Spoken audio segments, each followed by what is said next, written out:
Out, so we are ecstatic to have you here this year, and I'm so very, very thankful. That's my pleasure. Yes. I just find it actually incredibly fascinating what you do, and I have to say, I find the sort of the techie side of things a lot of times sort of have the most interesting stories of all the people involved with TV shows and films sometimes. So that's just something that I'm so happy to have you here today. So thank you, Sue. Well, I'll get to plumbing those depths eventually, but for now, I kind of just wanted to jump back to the beginning, and maybe you could tell us a bit about how you came to be working for Game of Thrones as a weapons master, which is literally the coolest job title ever. So I'm told. A lot of people come up to me and say, "You've got the best job ever," and I said, "Yeah, and I've just done my 6th meeting of 6 hours of meeting." It doesn't seem very cool after that. But in fairness, I was very, very lucky, very lucky. I was working in Belfast at the time on another job. I think it was on Your Highness at the time. Bit of fun, wasn't a fantastic movie, but it was good fun. It was a good fun movie. Good actors, great time. And one of our producers, Mark Huffam, who's one of the top dogs in Belfast, basically Northern Ireland, he gets everything. And he works with Ridley Scott at the moment as well, as a producer, line producer and that. And he basically handed me a script. They're walking through the corridor, he handed me a script, Tommy, have a look at that. So I'm going, Game of Thrones, okay, never heard of it. So, put it in my apartment, carrying on work. I'm so busy because there's only myself on the set, because it's a very, very small budget on my end of it. I sort of amalgamated the props.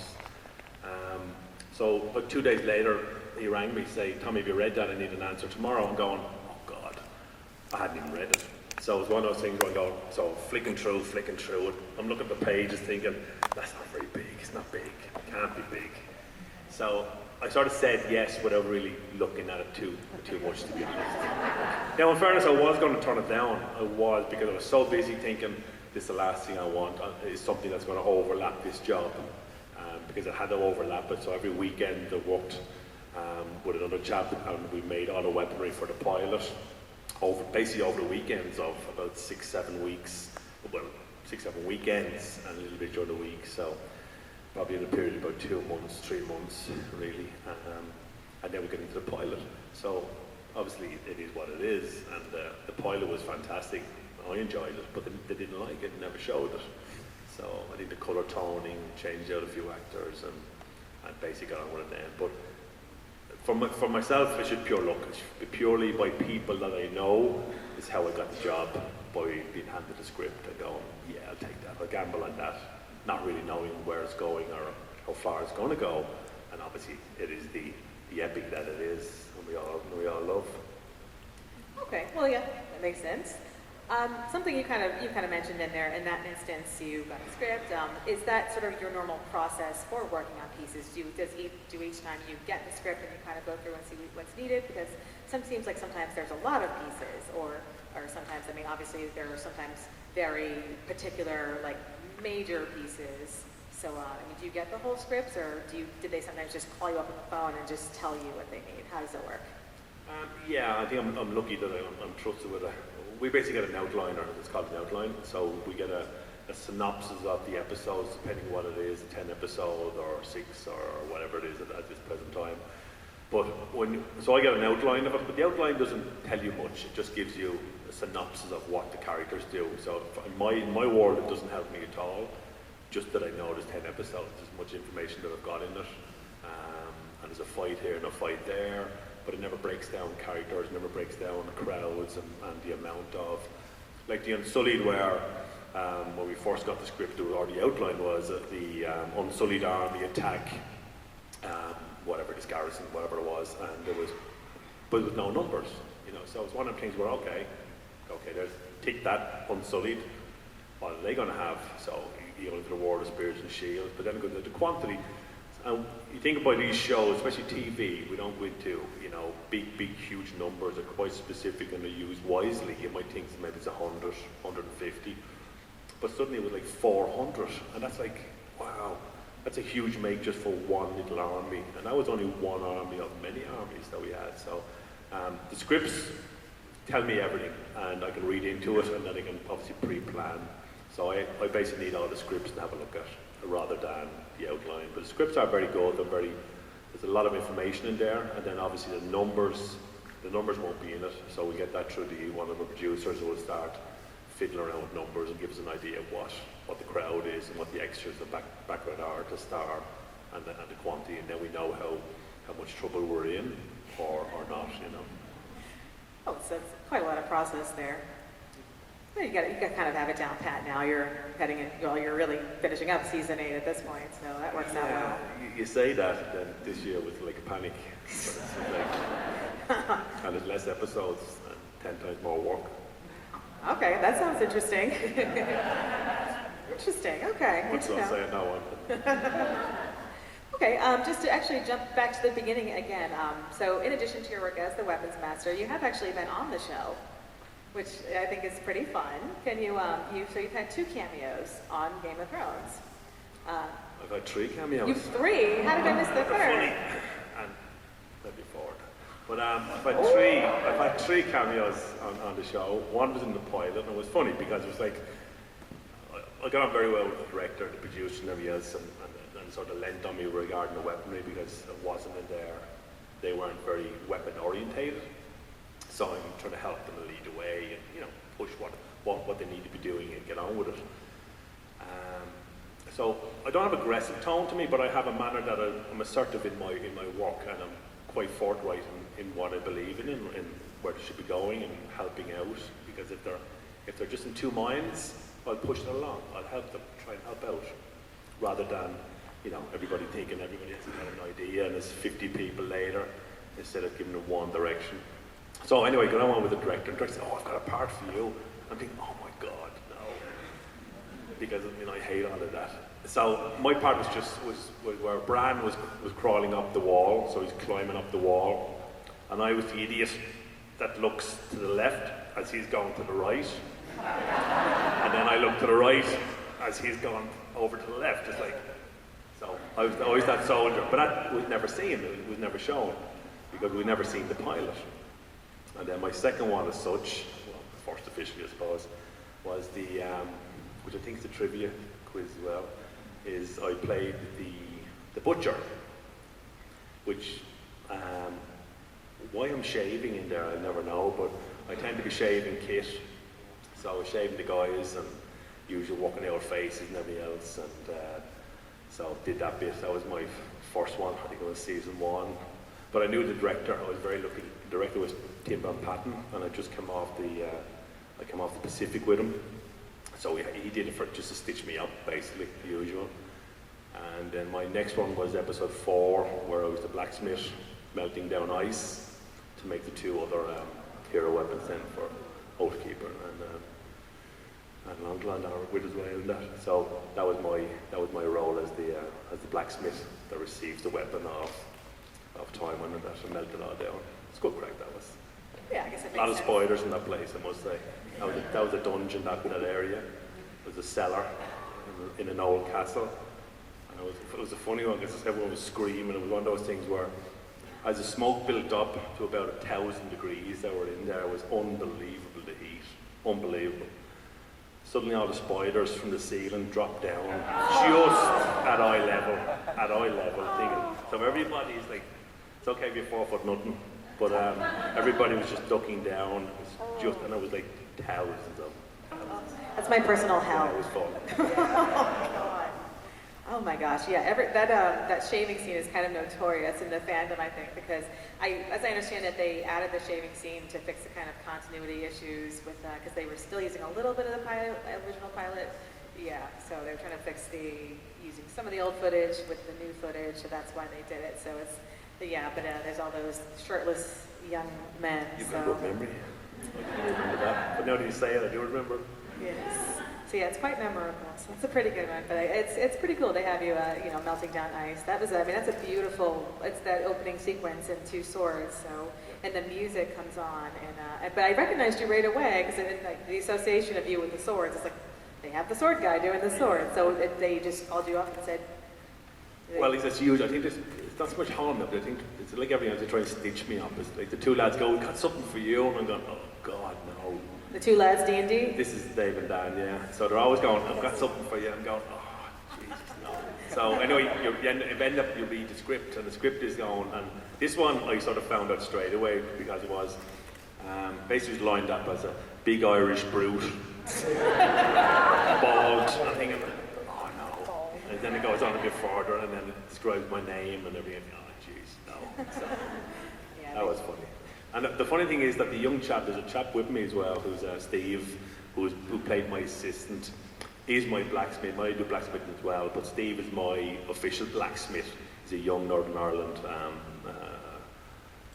artisan, and works with me the last probably 4 or 5 years on the job. But he is a better, he's a very good blacksmith. He's a lot better than I am. But and he played the assistant, so it was great because I was able to pretend to teach him how to do it properly.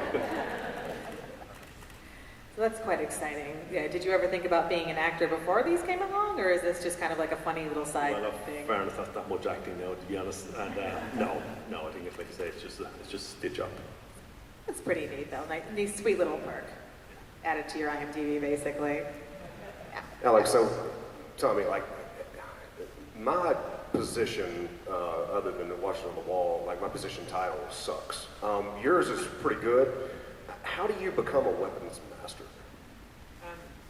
That's a good question. I think it's a vague title. It's one of those titles that just ends up being, because the props have the prop master, and the weaponry, i.e. the armory, just becomes the weapons master. So it's like one of those things where a lot of people can have the same thing, but it's all about the show.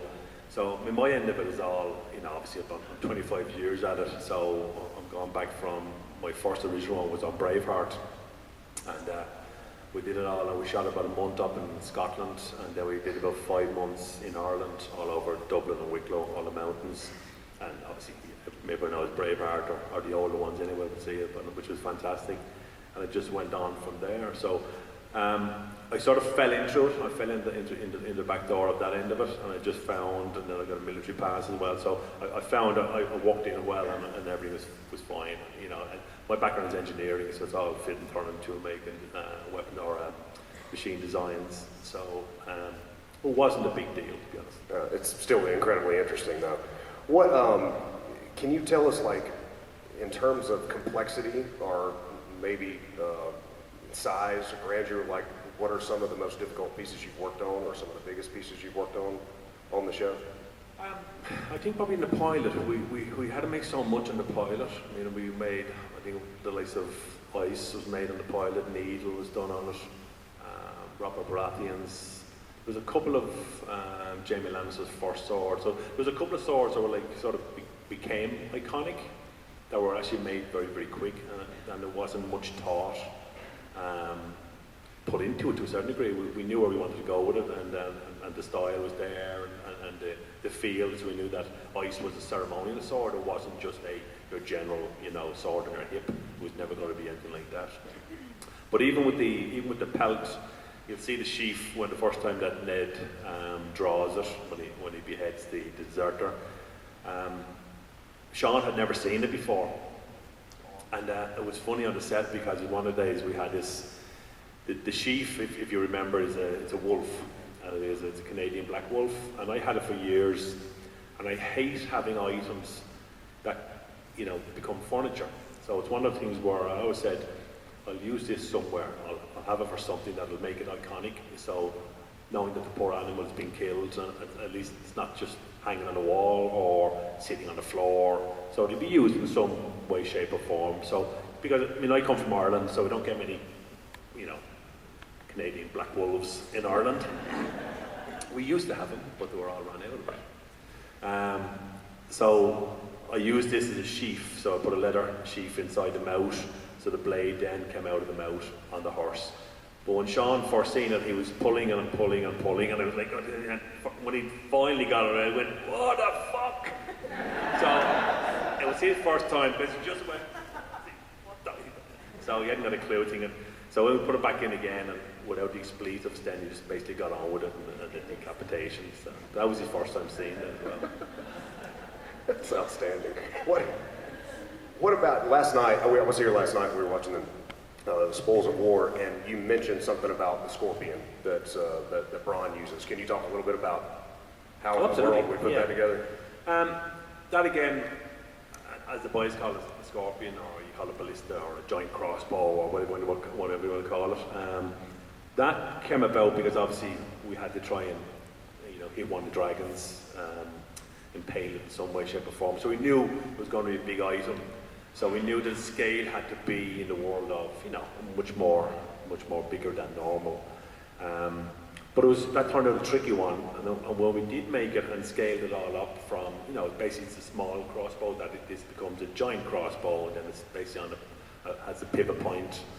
But then we all suddenly had, okay, instead of it just appearing somewhere, it was going to become part of a loot train. So then it had to be on a carriage. So I'm thinking, oh God, where's this going to go? So because I'm thinking on a carriage, great, we put a tarp over it or blanket it up. And then one of the producers, Frank, and Frank's he's very studious, thinks about everything, and he says, well, why don't we hide it? And I'm thinking, this has got a 20-foot span, and how are you going to hide that? Thinking, oh my God. So anyway, we had to chop the arms off and fold them back on the two big limbs, and then construction of stunts, special effects, built the carriage that eventually it went along with, and then we revealed it from the carriage. But the design of that again was just breaking down the image and the look of a normal crossbow. But the mechanics is trying to figure out to make it idiot-proof. And much as Braun is very intelligent, I'm not saying he's not, but you have to take out all the snags and all the hardness to it to try and make life easy. That it's easy to wind up, it's easy to lock a mechanism, and easy to release. Otherwise, then it becomes an absolute disaster for the director. So a lot of the parts when you see put them together, you see Braun running around, but you see the part where the limbs open, the pins go in. Again, that's me in inserts, just putting that together because we knew it inside out, and working the mechanism again is myself and one of our crew. So we did the fast inserts so we could snip it in there. But Jerome was very good. Braun, he came to see it one day outside the workshop because we wanted to test it with him and have a little bit of forwarding, a little bit of tease to him and show him how it works. So we booked an hour, thinking that'd be enough time. He never stays that long anyway. We got 5 minutes with him.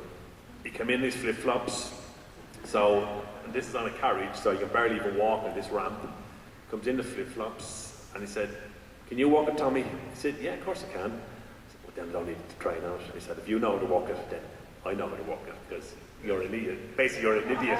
Slagging." So, that's Jerome. He's a good crack. So we had about 5 minutes with him because he had a masseuse waiting for him. So he volunteered to swap, but he wasn't having it. Oh God, I love Jerome Flynn. Okay, let's see here. What about, while Sue looks, I'll ask you this, and I assume you had something to do with it, but I don't know 100%, but I think it was in Watchers on the Wall, there was a metal, big, huge scythe that came down, that dropped down the wall and scraped the ice. Is that something that you put together or had an idea for? That was something that we had an idea. It was a meeting, and it was a meeting between obviously ourselves, our department, and everybody, and they just needed ideas. I mean, yes, I put forward to it, but I put forward more, spikes, with a pendulum again on the arms, working with spikes, so we had cleavers coming down. So it was between ourselves and effects and Debs, the designer, we sort of came up with that ourselves to make it work and also make it practically usable. That even for the sake of just even having a chain, for the sake of swinging this giant chain, it would still knock people off. But what we did was obviously put more spikes on them, a bit more intricate. But we had to deal with that. Okay. Yeah, that was pretty incredible. I think that it was one of those things that we just never predicted. When it popped up in the episode, it was like, fucking A! Like, where did that come from? Which is pretty much the best things that can happen. Anything that just leaves me because I sometimes I get so spoiled, because that's what I do. It's like for spoils, and when you get those things that you can't predict. Yeah, because that weapon alone, made me go back and watch, multiple times. I'm like, what in the hell is that? And before you know it, there was a gif of it, and everybody was tweeting it, and if you mess around, we're going to wipe your ass out with a scythe, and it was just fantastic. Yeah, no, it's good little tool. Something else that makes me curious, you kind of mentioned some of your other work, and when I was reading before, it made me think of it, but which is that it's interesting that you've done also not just the Game of Thrones or the sort of your Highness type things, but you've also done a lot of sort of more modern or World War II, or it's quite different, like the modern versus the medieval flavored work. Yeah, I mean, it is, but it's one of those genres you have, in our game you have some sort of armors, especially I'm sure that, I think probably the same as States, it's a great company in LA, that ISS and that, I'm not sure if they're over here as well.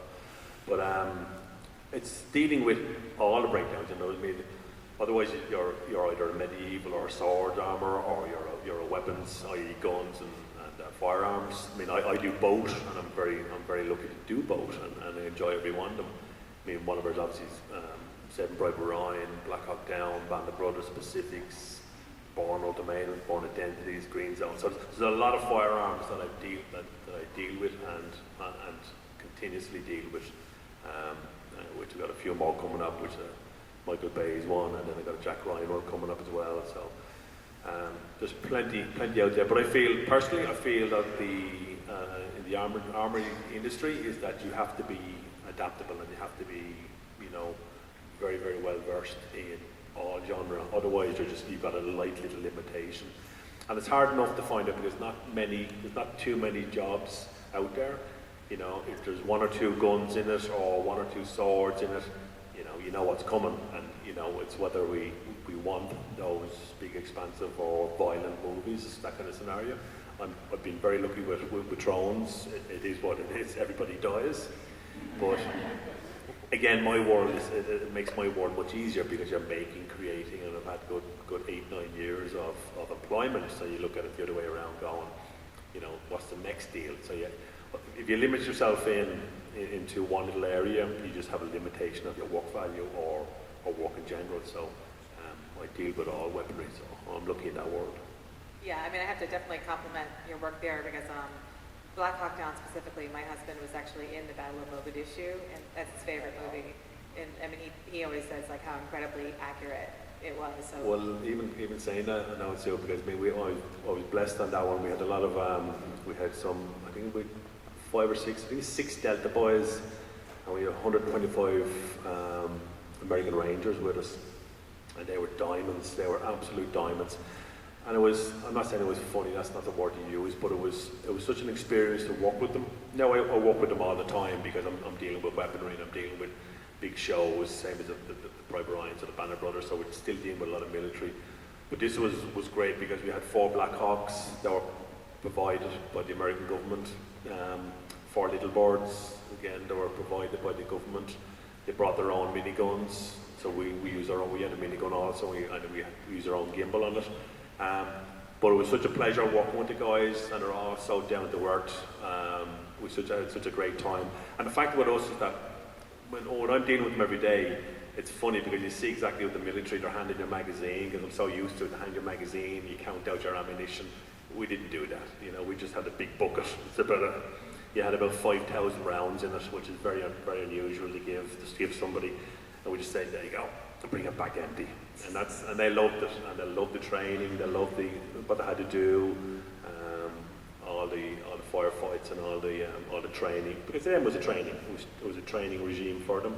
As much on the show it was fantastic. But it's great to have their expertise, where at the other end of it would be that myself or the military advisor would have to teach 200 or 300 people how to do that, and it's virtually impossible. You can only, you might get half a dozen out of those 200 people that have an idea what's going on. So it's great to have the experience of the American military with us. It was fantastic.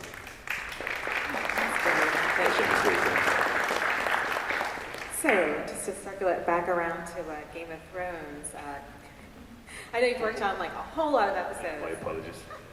That's okay. That's great. I love talking about all. I could actually talk about, because your resume is actually pretty incredible. I could probably talk to you about Band of Brothers for like an hour because I'm obsessed with that miniseries. But I'm like Fergie. But what has been? It's going to be a tough question. What has probably been your favorite episode ever to work on Game of Thrones? That's coming out next year. Teasing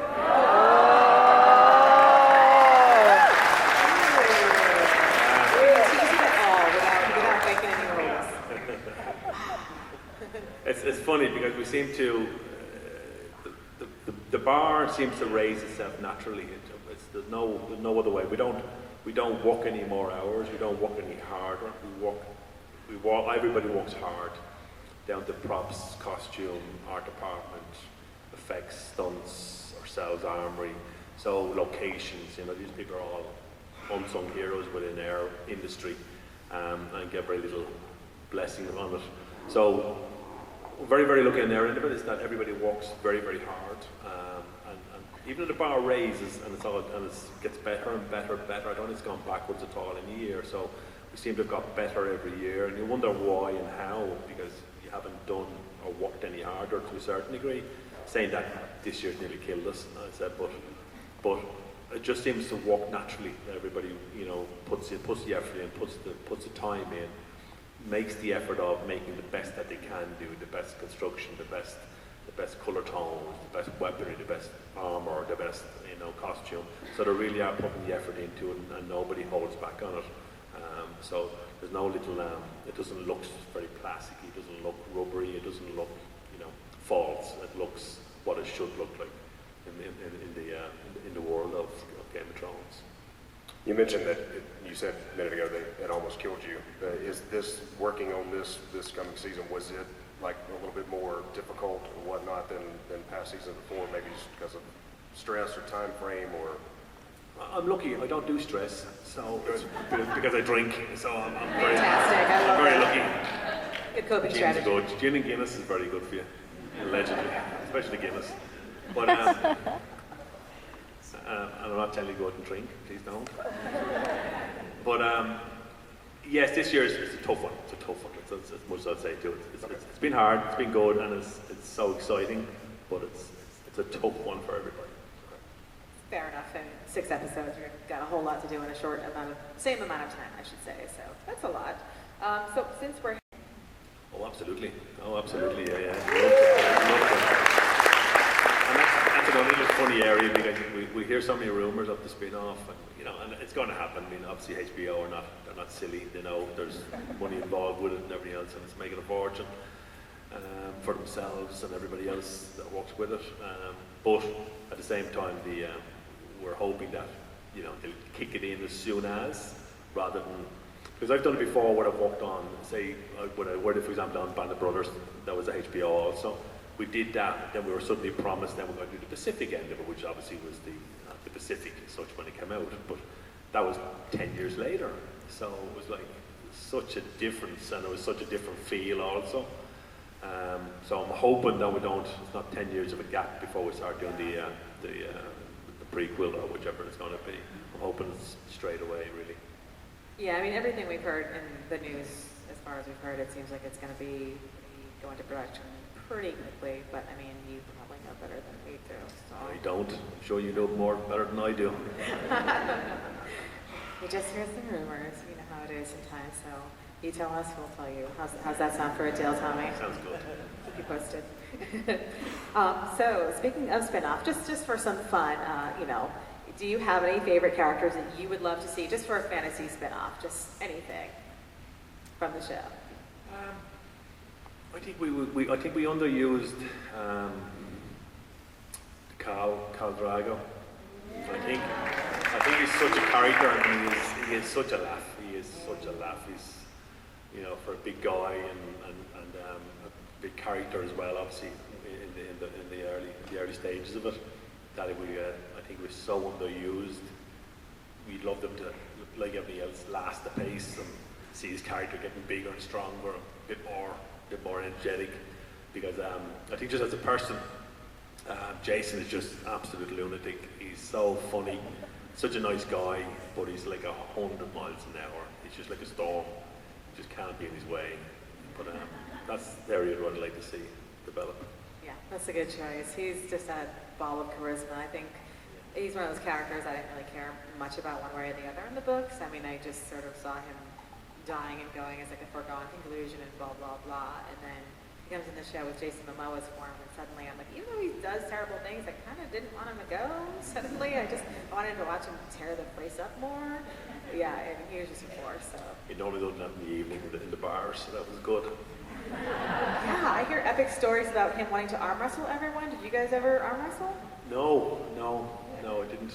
Not Jason. I wouldn't have fancied that one now. It looks like you could take him, all that. Oh, we've had a few, but I think my best one is where I got 50 quid, that'd be $50, was Russell Crowe on a Gladiator. Because he was fit on it, but unfortunately Russell likes to tell you he's that fit. So we had a few too many drinks, like everybody normally does, unfortunately. And so we had a press-up competition and then an arm wrestle straight after it. So luckily I won both of them. Oh my God, yeah, Russell Crowe, he seems like a handful. No, he's a good laugh. He's a good laugh. Again, he's one of those characters that he's larger than life. But as long as you take him in the manner that he can be an absolute antichrist. But as long as you know that he's either trying to con something, he's trying to get off because he's been out on the beer all night and he's trying to get a half day. So you have to try and realise where he's coming from.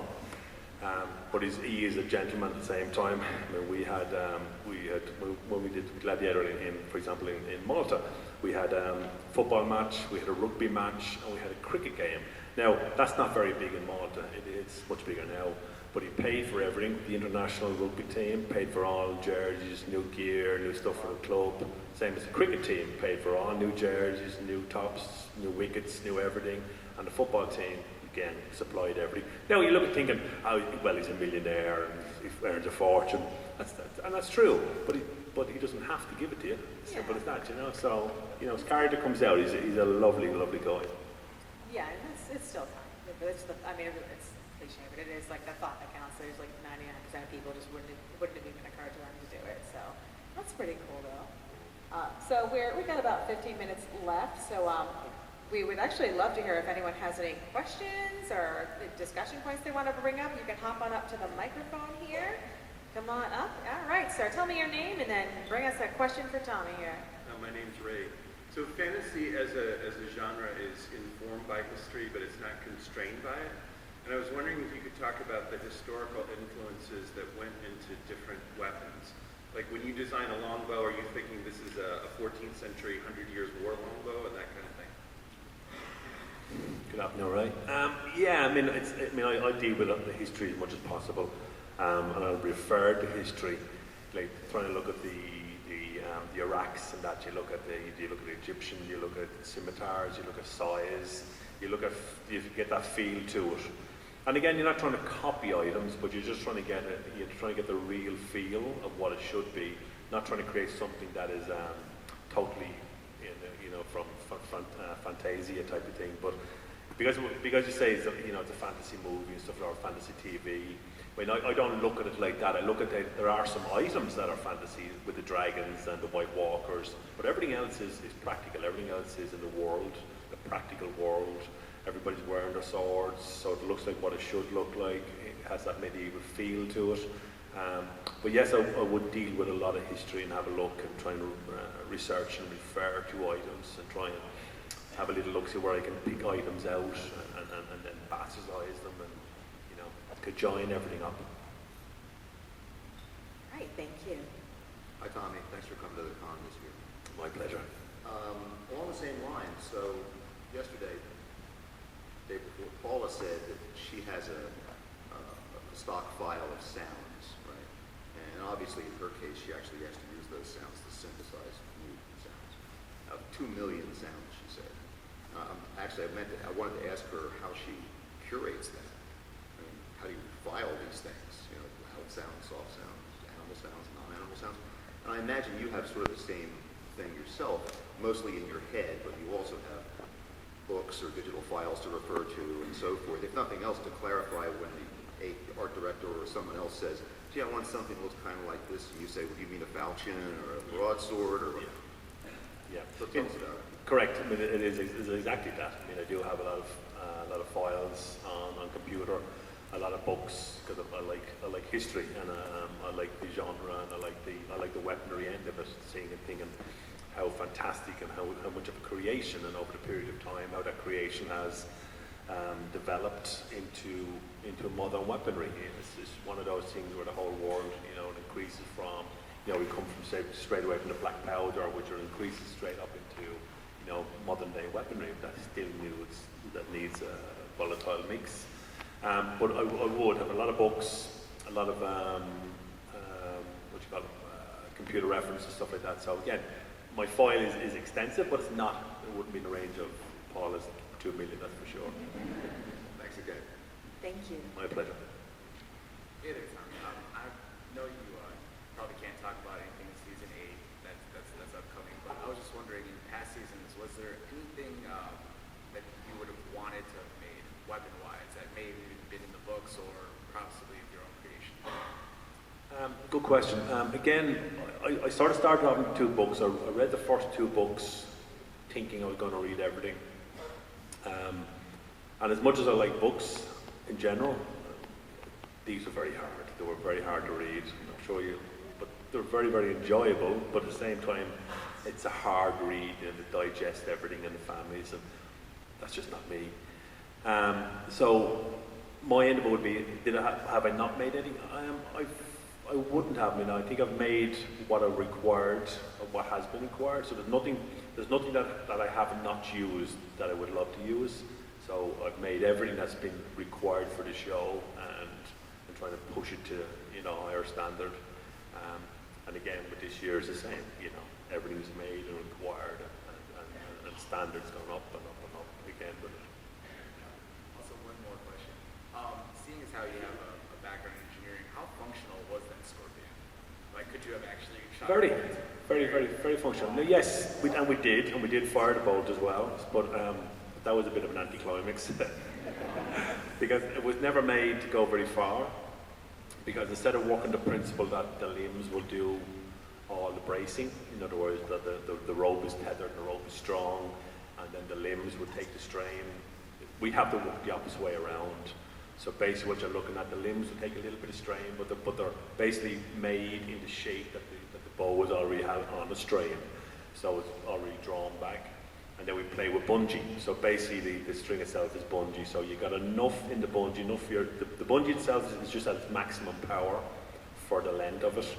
So you're not going to get any more power out of that unless you keep adding more bungee to it.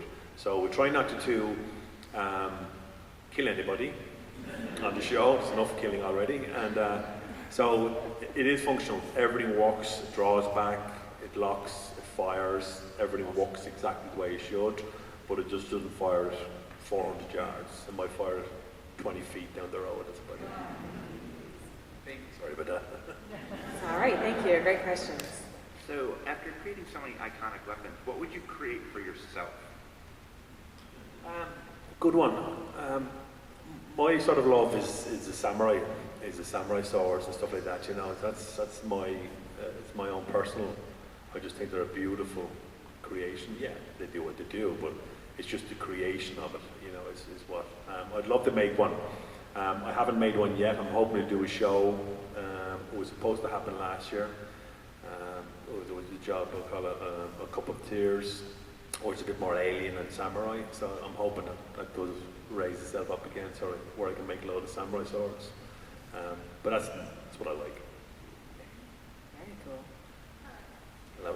Hi, so earlier you had said that you made some of the most iconic weapons in season 1, like Needle, for example, and that has stayed with Arya through her storyline. Do you need to make a replica of Needle or of even Longclaw, because these are used by the actors quite often? Do you need to have another one handy in case something happens? Well, what we do with that is basically that depending on how intricate or how much we feel we need to make it, I normally make 1, max 2 of a hero, but normally 1 if it's very iconic, and then everything beyond that would be, so in other words, you have ones that are pattern welded, so you have the steel feel, you have a hero, basically a hero look to it, so you can show it on camera. The rest would deal with the same scenario, as you have the pommel, the handle, the crossguard would be all the same, as the hero, but then you'd have aluminium blade or aluminum, and then you'd have bamboo and rubber. So you have the same thing, but you have it in certain stages regarding fight sequences. We never fight with the heroes because of what they are. We have less actors every day. So we basically would fight with aluminium, and then we draw back then to rubber, or we go on to even bamboo, just depending how safe we need the weapon and how safe we need the fight sequence to be. But again, on the heroes, there's not many of the heroes. So you don't have like a closet full of Beatles? No. I wish. All right, thank you. First off, I just want to thank you for coming to the con. It's great having you here. It's my pleasure. Love to be asked. We know that you have to deal with a lot of edged weapons in the show, with axes and swords and things like that. But if somebody has to use an unconventional weapon, like a staff or even a slingshot with rocks, or even hit somebody with a cast iron pot, does that fall under your purview as well? Yes, except for the pot. Unless it's got a few spikes on it, then it'll be mine. But yes, I mean, my end of it would be that we'd have to deal with all of that and then do the training. Now, very lucky with that. I mean, I'll teach everybody the archery. I'll do the bows, the arrows, and the crossbows. So I'll do long bows, crossbows, composite bows, because I have an archery lane in my workshop. So I do all of that, and basically what happens then is it saves stunts not having to do it. So the stunts will do everything else. They'll do all the swords, the flails, the quarterstaffs, and the halberds, and they'll have to make it work. Now, 9 times out of 10, I have a bit of battle there, because again, we can't fight with that. I said, well, that's your problem. You know, you find somebody who can fight with it. And we did do that, because when Oberon Martell fought the Mountain that time, you're talking 2 different characters. You're talking a Mountain is such a giant of a man. You know, Hafter is what, 6'8", 6'9", 6'10", whatever he is. But he's that in wit as well. He is ginormous, but a pussycat, you know. And he just won the world championship there, actually, the world's strongest man there a couple of weeks ago. So he's on a high at the moment. But then we had Oberon, who again was a totally different style. He was from Dunne. And very lucky we had CC, who was at the time, he's not with us now as such. He's not dead, he's just moved on to another show. He's on the Star Wars. But he got a guy in from, I think the States, I think it was, could be wrong, but it was Wushu. He's basically a Wushu master. So we're getting into that genre, so you've seen all the spinning, all the traverse, all the jumping and spinning, and the beautiful work with the staff itself. But again, that had to be a proper Wushu master to show him exactly what's done, how it's done, and then overlay between the Wushu master and Oberon. So we do try and bring people in that have that skill, or stunts will do that, you know, not so much me. Okay, thank you very much. My pleasure. Hello. Hello, this has been my favorite panel so far, just so you know. My question has nothing to do with Game of Thrones or weapons, but Ireland is my most favorite place in the world, and every time I go it feels like going home. And I just want to know what your favorite thing about your country is. That's a great question. I suppose it's one of them things where I think a lot of Irish, especially when they're away, or they've basically emigrated, home becomes such a mystical place. But when you're at home and you live in Ireland all the time, it just becomes what it is. It's just the norm. It's one of those things. Now, I'm from a beautiful county. I'm from Wicklow, and Wicklow is officially the Garden of Ireland. It's got beautiful county, beautiful hills, beautiful fjords, beautiful lakes. You know, it is a beautiful, beautiful place, and it's green as hell. I'm not saying hell is green, but it's green. Because, you know, we do get a lot of rain, we get a little sun, but it works that way. It works well. But for me, I love the culture, I love the language, and I just love the fact that we don't take life too serious. As an Irish person, I personally don't. As much as our job is our job. If I'm sacked in the morning, would I care? No, I wouldn't. I'll move on to the next one. So, and again, this is great. Thank you. Thank you, and lovely to talk to you. First of all, as a history teacher, thank you for paying attention to the history of the weapons. I hate to tell you this, but I have students, because they've seen 300 don't think there's actually a real battle of Thermopylae. I have to inform them that no, the Spartans actually needed armor and not six-pack abs. I'm not But they did kidding. look great, though. They did look great. Yes, they do. And by the way, I mean this most respectfully. So do you. Anyway. I think we're in trouble Nice. here. I know. And your better half is very fortunate. Anyhow, all I'm trying to say is thank you for that. Also, thank you for paying attention to the detail of it as well. The marching sequences. How did you train that mass? And that's really what I want to ask you. The training of the marching and the of the weapons. And Thank God that was a soft question. I thought you were going well, I meant to dig deep there. with especially with No, absolutely, the absolutely. unsullied. Yeah, absolutely. And that's something that we wanted to work on because obviously they were very limited. I mean, we have military advisors. It's a good friend of mine, Billy Budd. He's ex-Marine, ex-English Marine. But what happens is that we have to try and make it that it's a military feel to it. You know, they're regimental. They are what they are, and nobody steps out of line. And we also had to make something because of what they have. They only spear and a shield. The only way we could come up with something was very similar to the 300. It's very similar to beating that shield, beating the spear and regimental taps. So you would have that area where you wouldn't, you know, there was no verbal in them. It was only about walking the spears and shields together to create that little vibe and that action and emotion to it. But a lot of that good thought would be down to the military advisors and making sure that it's regimental. But in looking at my end of it, I've got a lot of input into that because it's the way I want the armies to feel, and then the boys would push that along then and then add more to it. Outstanding. Okay, thank you Thank so you. much. It's actually time to wrap it up here. We're out of time. Nearly there, look at the right. Yeah, I'm sorry. We're totally out come of on now. time. Yeah, I'm so sorry. We're definitely out of time, Per. But thank you, everyone, so much. Ask me later. Yeah.